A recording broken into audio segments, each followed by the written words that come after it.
So, thanks so much for watching the video, and I'm very sorry that I can't be there with you in Nashville. I wish I could, but I'm a 7th grade English teacher. This is my classroom here in Harvard, Massachusetts, and I love writing. I love writing about education, but I especially love writing novels for young adults and middle grade students.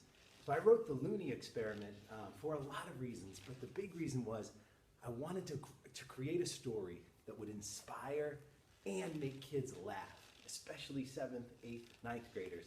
Make them think deeply about who they are, what kind of voice they have, how to wake up their souls and their hearts, but also make them laugh. And I mean laugh out loud, sputter milk, fart because you're laughing so loud and you can't contain it. And that was my goal with the Looney experiment. I've been writing this story probably for about 5 years. I've been a 7th grade teacher for a while now, and I've been writing this story, multiple drafts and revisions, to try to get just at the voice of this young character, this young 8th grader named Atticus. Now, of course, he's named after the great protagonist from To Kill a Mockingbird, but we don't know that when we first read the novel. Atticus is a young boy, an 8th grade boy. He's overweight, he's got a massive curly hair, he's not physically attractive in any real way according to 8th grade standards, and he's often made fun of. People call him Atticus Faticus, and he's sort of just marginalized. He's also silent. In class, he's a lot like many 7th or 8th graders. He's terrified to speak in public, but his terror goes way beyond the norm.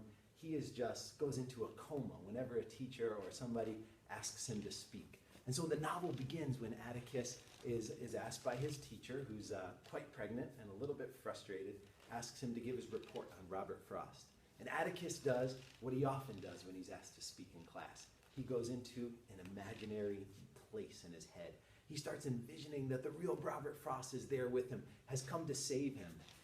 And Atticus does this throughout the book. Whenever life gets hard for him, whenever he's forced to use his voice and speak, he goes into a state of terror and he starts imagining in that place of fear what he wishes life could be like.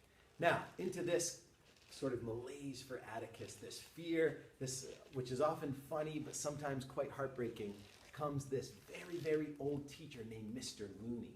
Now, Mr. Looney is a teacher who comes in for Mrs. Cathin, the teacher he had for English, who goes on maternity leave to have her baby. And Mr. Looney is this guy who Atticus thinks is like 192. I mean, this guy is so old, his flesh, his old person flesh is just hanging off his face. Atticus sees this guy when he comes in and he's like, this guy is like from the ancient Roman time period. But Mr. Looney is different. He's a very different kind of teacher. He does things really different. He does crazy stuff with his students that make them look at him like he truly is from another planet or another time zone or another time period in history. And Mr. Looney begins to form this connection with Atticus. Meanwhile, Atticus has a huge crush on this girl named Audrey. And Audrey, as a character, she's quite an important secondary character.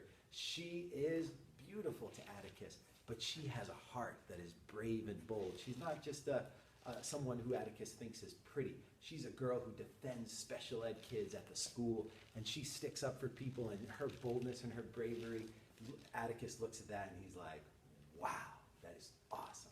So Atticus has this crush, but of course, because Atticus is afraid to speak, he can never do anything about it. Well, Mr. Looney comes into his life and changes so many things. Atticus's father has left the family, and Mr. Looney sort of provides a model for how to deal with life when it gets hard. Now, the novel crescendos towards the end, and Mr. Looney is put on a certain kind of a trial, and Atticus must learn what kind of voice he has and how to use his voice, how to deal with the bully in the school, how to deal with the girl that he likes, and how to learn about what really matters both in school and in life.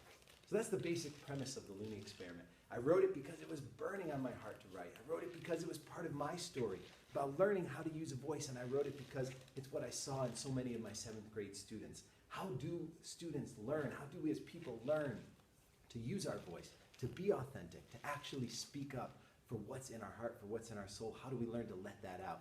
And I wanted to send that message out to students and to readers, but I wanted to make it fun and funny and goofy. I also wanted to talk a little bit about and think a little about through Atticus' story the power of imagination, the power of how students wish life could be, and how we bring imagination and reality together. So I wanted to have a lot of fun telling a great story in a way that students would grab onto it, that would make them laugh, and that would inspire them, make them dig down deep into their hearts.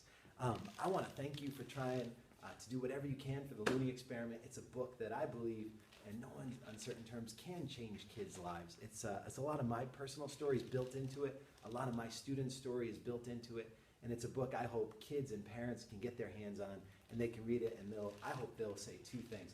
This is hilarious, and this is awesome. This is inspiring. I hope that they'll read it and feel that way about it.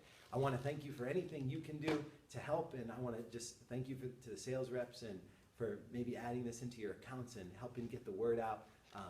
I believe powerfully in the power of words. I believe powerfully in the ability of words to reach students, to reach kids, to reach parents and teachers and all of us, and actually make us look at ourselves and the world just a little differently.